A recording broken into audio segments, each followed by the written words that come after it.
Hi, I'm Alara.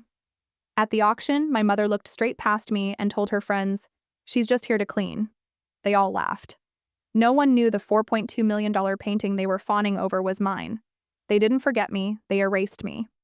But when I stepped forward with the proof, they couldn't deny it. The room went dead silent. You ever watched people realize they built their status on a lie? Stay with me, because what happened next changed everything. I remember the way the snow crunched under my boots that night. It was the kind of cold that slid down your sleeves no matter how tightly you wrapped your coat. I had stitched the dress myself. Midnight blue wool with long sleeves and a hem that brushed the top of my shoes. Nothing fancy, just enough to say, I came prepared. Zurich in February had a way of making you feel like you didn't belong unless you wore diamonds or carried a last name that meant something. Mine didn't. Not anymore. At the entrance of the Gustad auction house, the glass doors reflected nothing but status. People stepping out of town cars, women in high heels that probably cost more than my rent. Their laughter loud, practiced. I walked alone, gripping a worn black clutch I'd inherited from a neighbor back when I lived in Asheville. It still smelled faintly of lavender oil and old paper. The check-in desk was manned by a tall man in a tuxedo who looked through me before I even opened my mouth. "Name?" he asked, not looking up. "Ilara Vance," I said, steady. He clicked, scanned, frowned. "There's no one by that name on the list." I pulled out my phone, then the printed QR code I'd received through an encrypted email. It was a private invitation. He barely looked at it before scanning. It chirped green. "Right." He forced a thin smile. "You may proceed." No welcome, no escort, just a subtle twitch of the eye as if he were letting in someone who'd wandered in from the snow, by mistake. The warmth inside hit like a wave, but it wasn't comforting. Marble floors glistened beneath my boots. Light from the chandeliers threw fractured rainbows on the walls. The air smelled like old money and new perfume. I walked slowly, quietly. The voices around me came in French, German, clipped English. People in velvet and satin whispered names like Currency, Basquiat, Warhol, O'Keeffe. I tried to melt into the corners. My mother used to tell me, "These places are for real people, Ela, not dreamers with paint-stained fingers." I spotted her before she spotted me. Serafina stood near the sculpture exhibit, laughing with two men and a woman draped in emerald silk. Lyra, my sister, was beside her, blonde waves cascading perfectly, voice rising just loud enough to seem spontaneous. She always knew how to make a room tilt in her favor. I looked away before she could see me. It didn't matter. I didn't come here for them. Veil of Dawn would be in the main gallery near the center. The painting no one could stop talking about for weeks now, estimated at over 4 million. Anonymous. Rumored to be from a reclusive European master. I walked toward it, heart steady, heels tapping against cold stone. That's when I passed them. Serafina, still mid-conversation. One of the men turned slightly and nodded toward me. "Isn't that your daughter?" She glanced, then gave a short laugh. "She's just here to clean, maybe sweep up after the showing." Another chuckled. "The help has taste now." There was a ripple of soft laughter, polite, dismissive. Like I hadn't heard every word, but I had. My back didn't flinch, my steps didn't falter. Only my fingers tightened around the clutch until the seams dug into my skin. The gallery beyond was quieter, the lights dimmed, focused like spotlights on the walls where the most prized pieces hung. Veil of Dawn sat alone, framed in gold leaf, radiant in blue and ochre.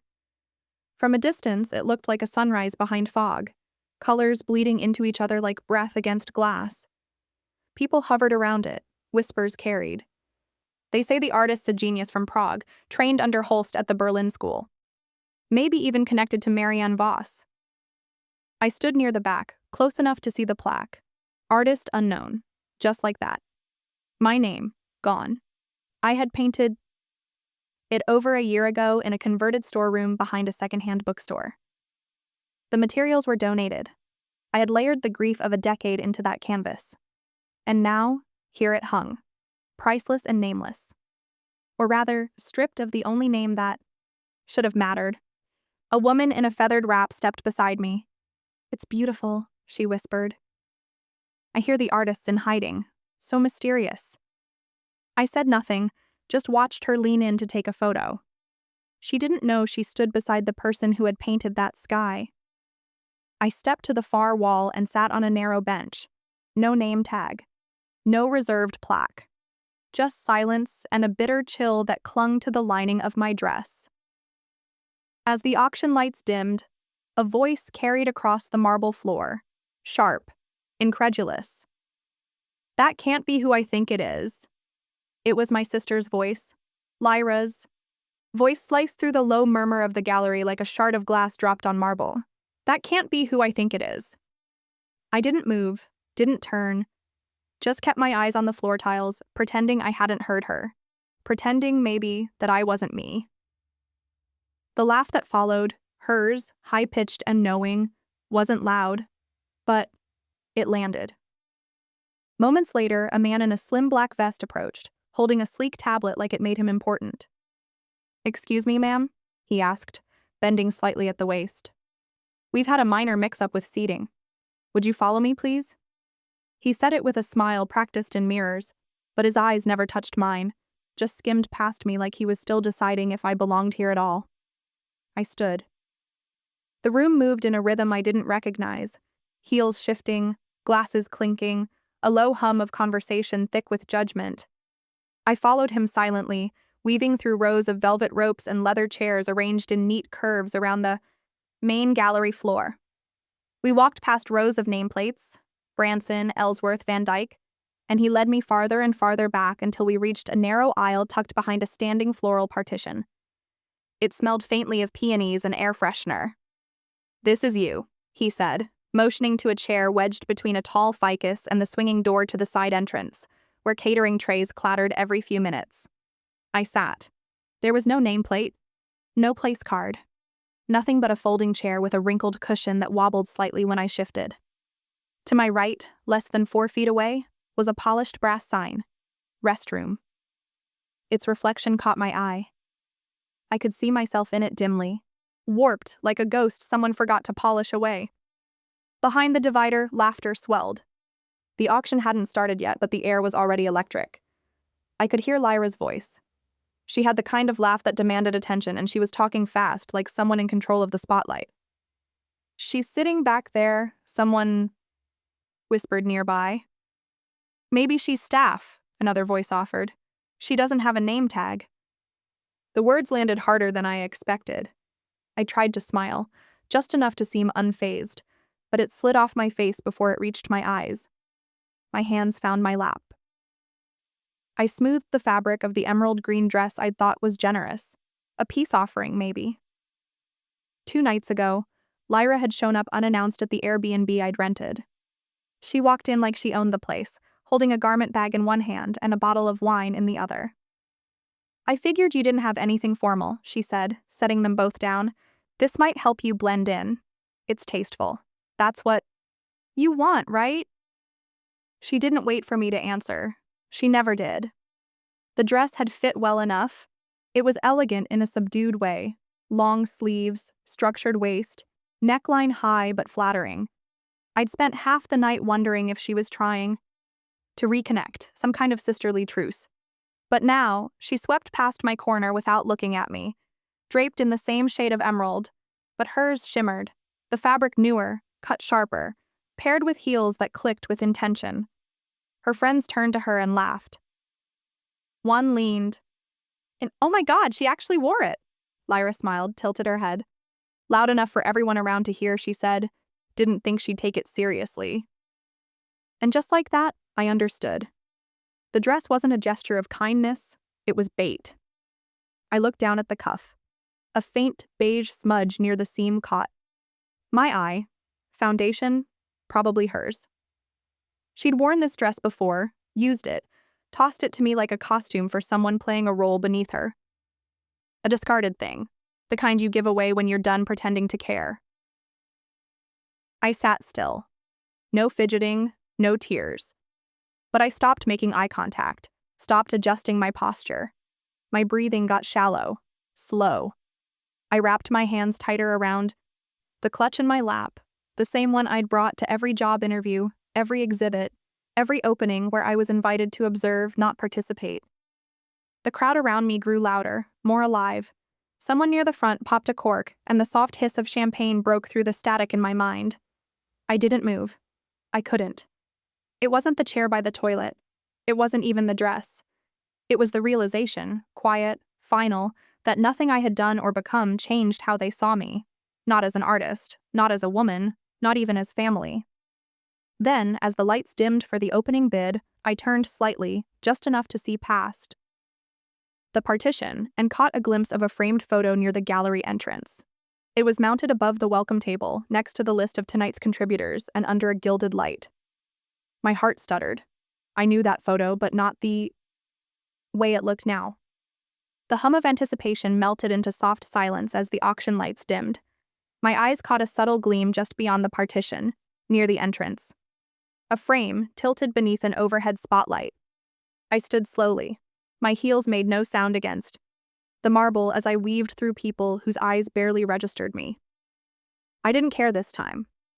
Something about that photo, something about how it pulled at my chest, demanded I see it closer. It was mounted just above the welcome display, where the donor names were printed on heavy cardstock, and the staff's polished smiles pretended everything ran effortlessly. The frame was golden, antique. The photo inside was large, carefully edited, with the caption underneath reading, "Santa Fe Summer 2014, a legacy of art and family." I stepped in closer. Recognition landed fast, then confusion swept in behind it. I knew this moment. I had lived it. The photo was from that week, back when we were all staying at the rented adobe villa, when the light in New Mexico felt like it came from the earth itself. The week I painted Veil of Dawn. I remembered the exact second the shutter clicked. I had stood to the left, clutching my easel, still smudged with ochre and blue. I'd smiled, reluctantly sure, but it had been real. I had belonged to that moment, but now I wasn't in it. There was a space where I should have been. The corner of an easel still peeked into frame, and at the edge, barely visible, was my hand. Just my hand. The rest was gone, cropped out so cleanly that someone had tried hard, but not hard enough. My throat tightened. That wasn't a mistake. That was deliberate. You don't accidentally erase a person from a family photo. You remove them when you want to rewrite the memory. I stared at that ghost hand in the corner and realized they hadn't forgotten me. They'd rewritten the story and left me out on purpose. My presence had always been optional to them, something they could trim away when it ruined the composition. I backed away carefully and turned toward the gallery again. The lights remained low. A hush had fallen as the auctioneer prepared to speak. But I didn't return to my seat. I walked, calm, steady, toward the center of the room, toward Veil of Dawn. It hung beneath a soft pool of light. From this distance, the colors looked alive. Sweeps of golden brushwork layered over turbulent blue, like storm and sunrise trapped in a single breath.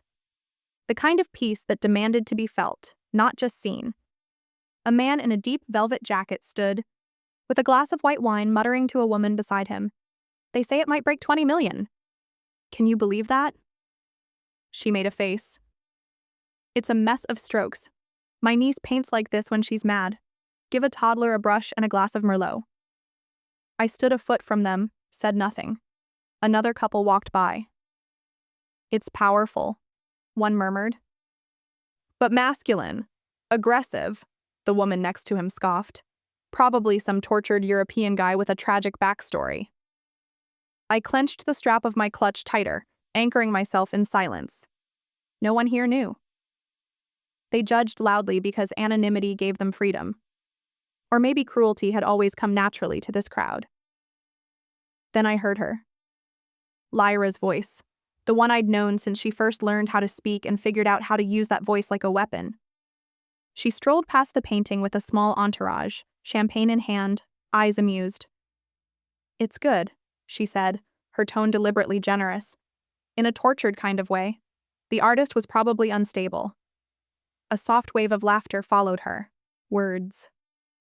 I didn't move, but something inside me did. For the first time tonight, I looked around, not with hesitation, but with clarity. These weren't people admiring art. They were collecting names, price tags, ego currency. To them, Veil of Dawn was a spectacle, not a soul. But what stung more than the stranger's mockery was Lyra's, and Mom's, and everyone else in that photo, smiling without me in it. They'd stood in front of my truth and laughed, and they didn't even know they were laughing at me. I should have turned away. I should have gone back behind that divider and sat in my chair next to the restroom and waited for the night to end. But I stayed. I stayed, staring at Veil of Dawn, feeling each stroke like an echo of a younger self. The girl who had painted this alone, barefoot on a dusty patio in Santa Fe, trying to make sense of the silence her family always gave her. And then I heard it again, Lyra, just behind me, louder this time. "Whoever made this," she said with a sharp laugh, "needs help, not a gallery." My back stiffened, but I didn't turn around. Lyra's voice, layered with arrogance and laughter, carried easily across the room. But I kept my feet rooted near the base of the painting. The way she said it, like the artist needed therapy, not recognition, wasn't just cruel, it was calculated. I didn't need to face her to know her expression, the half-smile she wore when she knew she'd landed a blow no one else recognized as deliberate. She always had a talent for slicing with a sentence. The lights above flickered again, once, twice, and then fully dimmed as the auctioneer stepped onto the small platform at the front. The murmurs tapered off. People turned toward the stage, and I stepped away from Veil of Dawn, blending into the fringes once more.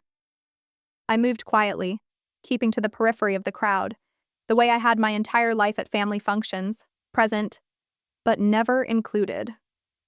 My chair behind the floral divider was still empty. No one had noticed I'd left it.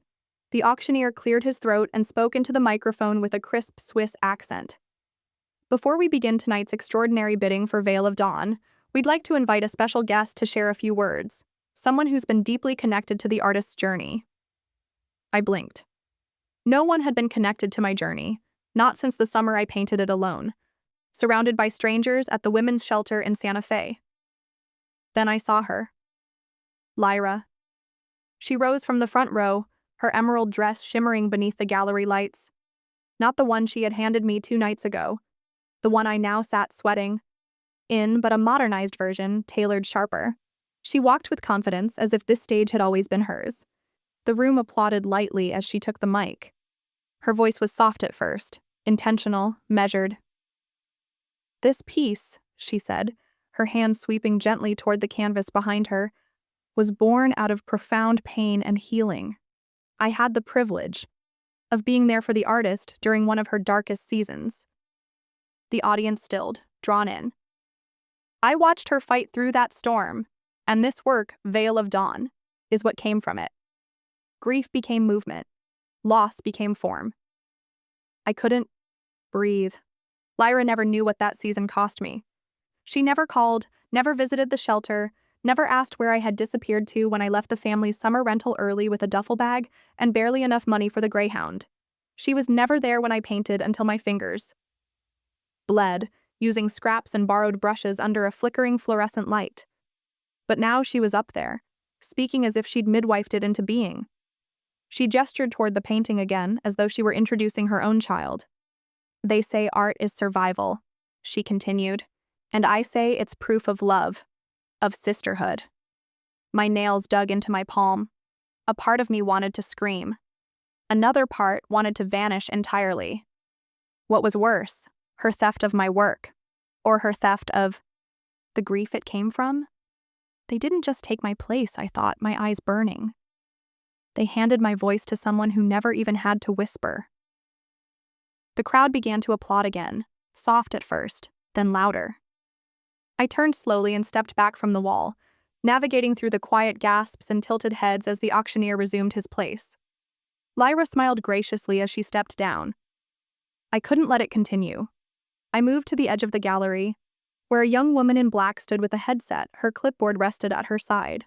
"Excuse me," I said carefully, keeping my voice even. That woman up there, Lyra, she didn't paint that piece. I did. She blinked at me, confused, then glanced at her list. I'm sorry. Do you have an appointment? No, I said. But that painting? Veil of Dawn, it's mine. She smiled politely. You'll want to speak with the event coordinator. I'm just managing the seating list tonight. I nodded, tight-lipped, and turned toward another staffer near the drinks table, a man in his 30s. Checking badges. I need to speak with someone in charge, I told him. That painting was misrepresented. He looked at me for a beat, then shrugged. If you have concerns about ownership, you'll need to take it up after the event. Maybe legal counsel. As I turned away, a guest nearby muttered to his companion, not quite quietly enough, "They'll let anyone claim genius these days." The words landed hard. I stopped, planted both feet, and stood still in the hallway, trying not to shake. I could feel my pulse in my ears. The dress itched at the neckline. My throat felt raw, but no tears came. I didn't cry anymore. Not for them. I almost walked out. Almost. I looked down the corridor toward the front doors, already halfway imagining the click of my boots across the snow outside. The cold would feel like truth. Sharp, honest. But then... Alara? The voice came from behind me, shaky, older. Not Lyra. Not anyone from the guest list I'd memorized. I turned, and it wasn't who I expected. I turned slowly, expecting one of the curators, maybe even a guest who had mistaken me for staff again. But it wasn't either. Standing just a few feet away was an elderly man, tall, wiry, with kind eyes behind thick glasses and a coat 2 decades out of fashion. His hands trembled slightly as he clutched a folded scarf. "You don't remember me," he said, his voice gravelly but gentle. "But I knew Marcus Thorne, your mentor." The name struck me like a drop of warm water on a frozen pane.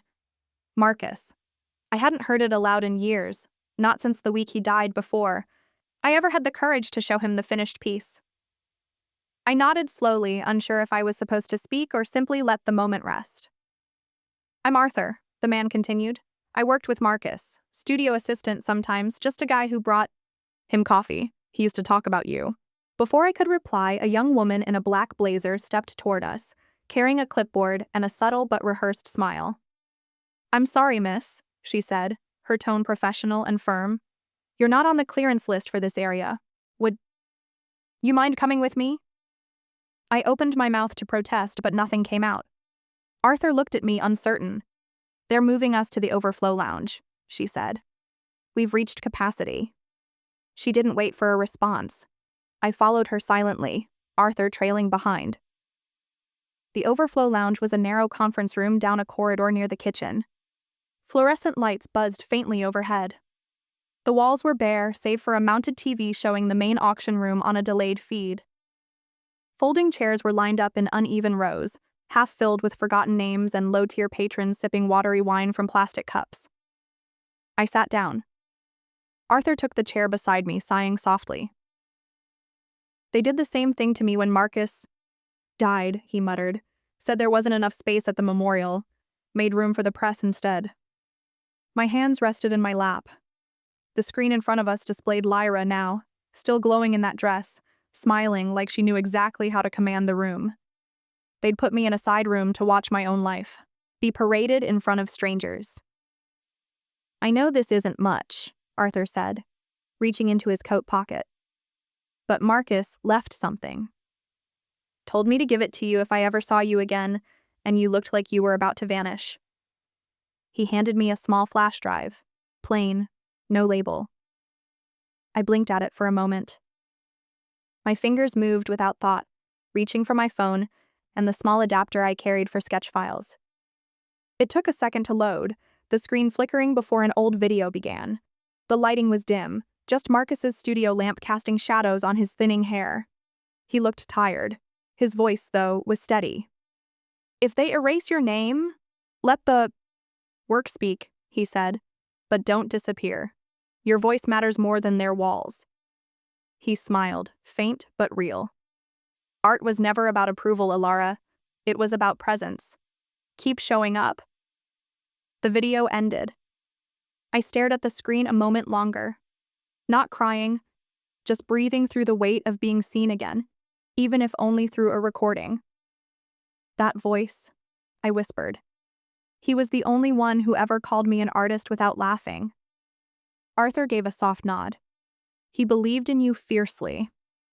The screen up front cut to the auctioneer announcing the opening bid. I couldn't hear his exact words through the static, but the number flashed on the bottom. Veil of Dawn was being sold. My feet moved before I gave them permission. I stood up, stepped out of the room. Arthur didn't stop me. No one did. I walked down the hallway, past the kitchen, past the coat check, past the clinking glasses, and quiet gasps of high society. Outside, the cold greeted me like an old friend. Wind lifted the hem of my coat, tugging at the threads along the seam. Across the street, the Gustad building stood glowing against the snowy evening, golden light spilling from its tall windows. I stopped at the edge of the valet line. Around me, people chatted about the lot numbers, the champagne, the Swiss cheese. They had no idea what it had cost to make the thing they were bidding on. I thought about walking away. It would have been easier, clean. But then I reached into my clutch, maybe to grab my phone, maybe just to fidget, and my fingers brushed something I hadn't remembered placing inside, a piece of paper.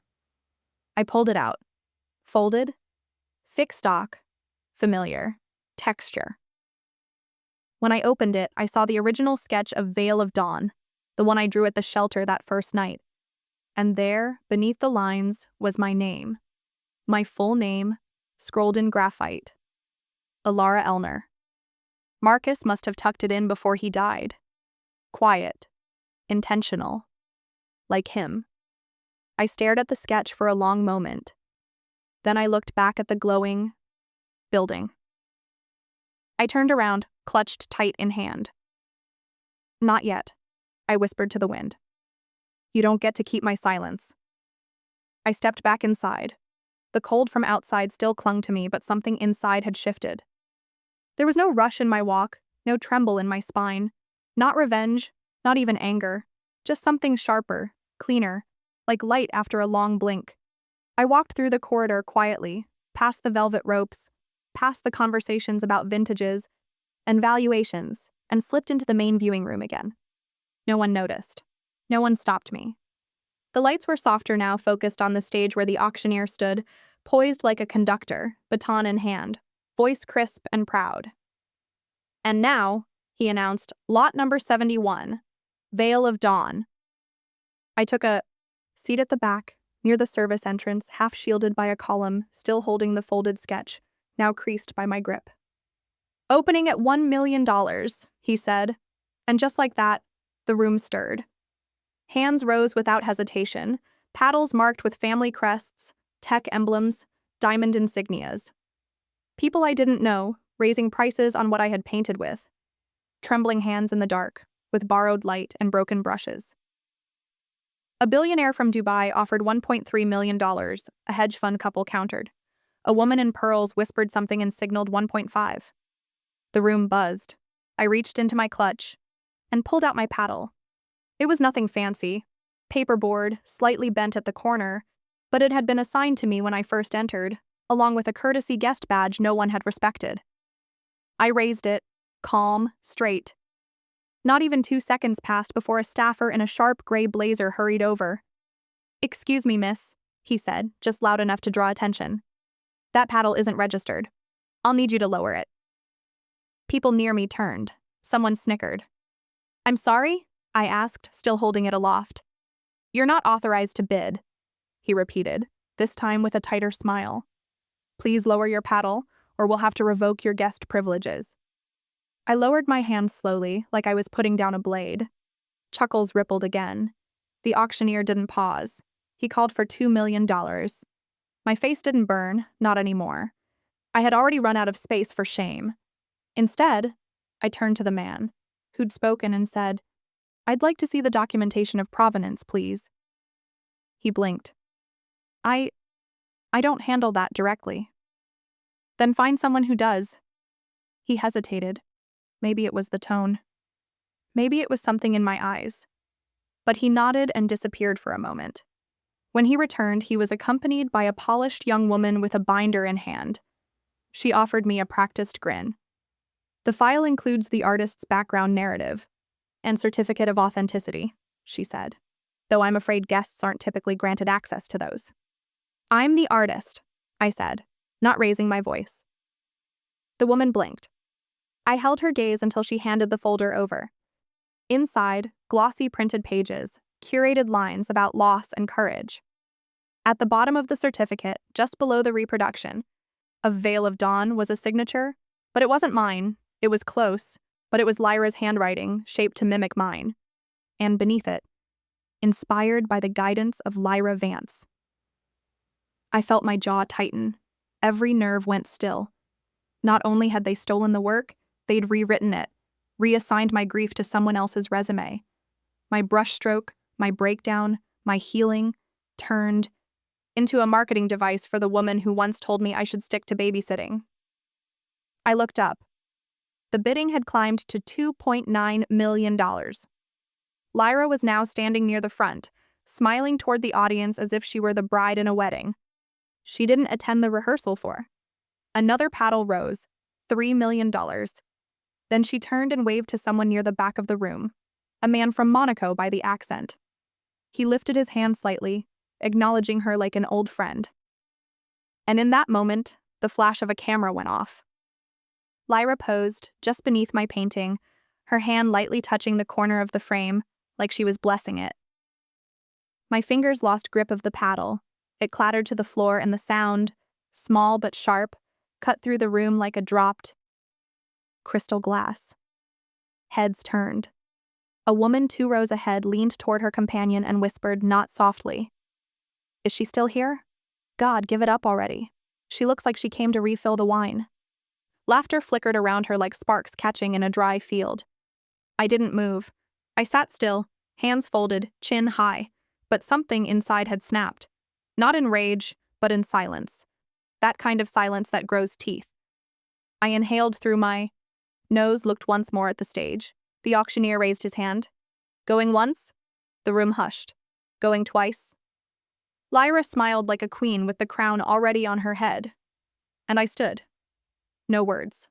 Just one step forward. And every head turned. The sound of my heels echoed with every step I took across the marble, slicing cleanly through the murmurs and shifting stares. I didn't flinch. I didn't blink. I didn't even acknowledge the ripple of whispers that followed my stride. I walked as if I belonged, because deep down, even after everything, I knew I did. My eyes stayed locked on Veil of Dawn, its fractured light and aching shadows. The brushstrokes that had once bled from my fingers during nights no one in this room cared to imagine. It wasn't just a painting. It was a memory, sealed in pigment, and they were trying to sell it like it was a pretty thing someone else discovered. When I reached the front, I didn't speak. I didn't raise a finger. I simply reached into my clutch and unfolded the paper that had been tucked inside, creased now, but clear. The original sketch. The raw concept of Veil of Dawn, drawn in charcoal on cheap artist stock, signed in my full name, with the date and time I'd scrolled on the back. Arcastel, Santa Fe Shelter, 2:14 a.m. I placed it gently on the podium beside the auctioneer. He looked confused at first, then curious. The room tensed. One of the gallery assistants leaned in to peer at it. Another whispered something into a small headset. A beat later, the projector above flashed the image onto the massive white wall behind me, and then there was silence. No rustle of silk, no clinking of glasses, nothing. Just the stark sketch in charcoal, raw, bruised, and real. Unmistakably, mine. "You may not know me," I said softly, stepping closer to the mic. My voice didn't shake. "But my work has been standing in this room long before you let me in." I didn't turn to face them. I stayed where I was, speaking to the canvas, to the echo of myself inside it. Behind me, I heard movement, heels sharp, too quick. "Stop!" Lyra's voice broke through the stillness. "She's lying!" gasps, then a pause. "She's..." She's just trying to embarrass us. That sketch, it could be faked. You don't know her. You don't know what she's like. A man near the projector replied, "Metadata confirms timestamp. It matches archival submissions logged under the private sketch archive at Thorn Trust." Lyra whipped around. "Mother, tell them it was inspired by me, that I helped." But Serafina didn't speak. She didn't move. She sat with her fingers clasped tightly in her lap, eyes fixed on a glass of untouched water. Lyra's lips trembled. "You told me to." But she stopped herself. No one came to her defense. The room had shifted. I turned then, finally, slowly, facing them. No rage, no speech, just the truth, sitting at my feet and on the wall behind me. The auctioneer cleared his throat. "Miss Elner, would you like us to continue the sale?" I looked at him, then at Lyra, who was visibly shaking, mascara threatening to run. I glanced once more at the sketch, the signature, the timestamp, the night it was born. And I said, "No, I didn't come here to sell my name. I came to take it back." A hush rolled over the room, this one heavier than before. There was no longer curiosity in their faces. There was recognition. Some lowered their eyes, some nodded. The auctioneer adjusted his microphone, slowly stepping back. And just as I began to gather the sketch from the podium, someone else moved from the edge of the crowd. A silhouette emerged, calm, poised, and deliberate. Serafina. In her hand, a manila envelope, stamped, sealed, and headed straight for me. Serafina didn't rush. She glided through the hush of the gallery like someone used to owning the floor. The manila envelope in her hand looked too plain to carry what I already knew was another twist of the knife. I turned toward her, not flinching, not afraid. Just ready. The auctioneer stood still, uncertain whether to acknowledge her or wave security over.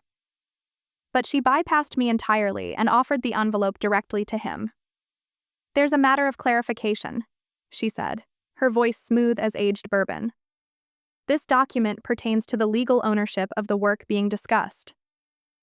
The auctioneer, cautious, opened it slowly. The contents rustled. I could feel the weight of the room shift again. How quickly the air changes when power walks in wearing pearls. He skimmed the contents, paused, then read aloud.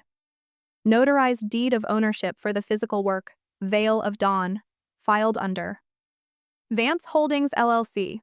Lyra Vance listed as sole authorized custodian." A buzz spread like wildfire. People leaned into one another, phones lifted. Then came Serafina's voice again, this time slightly sharper. "My daughter Lyra financed the framing, the shipping, the presentation, and the handling fees. All of it. The painting is ours in every way that matters." The words felt rehearsed and cold. She turned to me then, offering a smile that didn't quite reach her eyes. "You can keep the romance, darling. But art without backing is just a hobby." Someone from the media team whispered, just loud enough, "This just turned nuclear." I stood frozen, not in shock, not anymore, but in the same stillness that comes when you finally realize the storm was never about the wind, but who kept pushing you into it. Serafina tilted her chin. "You can call yourself the artist, Alara, but artists still need patrons, and you've never been good at asking for help." I didn't respond. Not yet. Instead, I reached again into my clutch, my fingers brushing past the same sketch that had silenced the room minutes ago. But this time, I pulled out a folded letter, creased at the corners, my mentor's handwriting etched across the front. And tucked with it, a small flash drive. I walked to the same podium where the auctioneer stood frozen beside his microphone. "This letter," I said calmly, "was written and signed by Marcus Thorne, my mentor. Dated 3 months before Vance Holdings even existed. He verified Veil of Dawn as mine. Not inspired by, not co-created, mine." I passed the letter to the auctioneer, then turned to the press huddled near the side wall. "And this," I said, holding up the flash drive, "contains every sketch, every thumbnail, every voice note and brush test.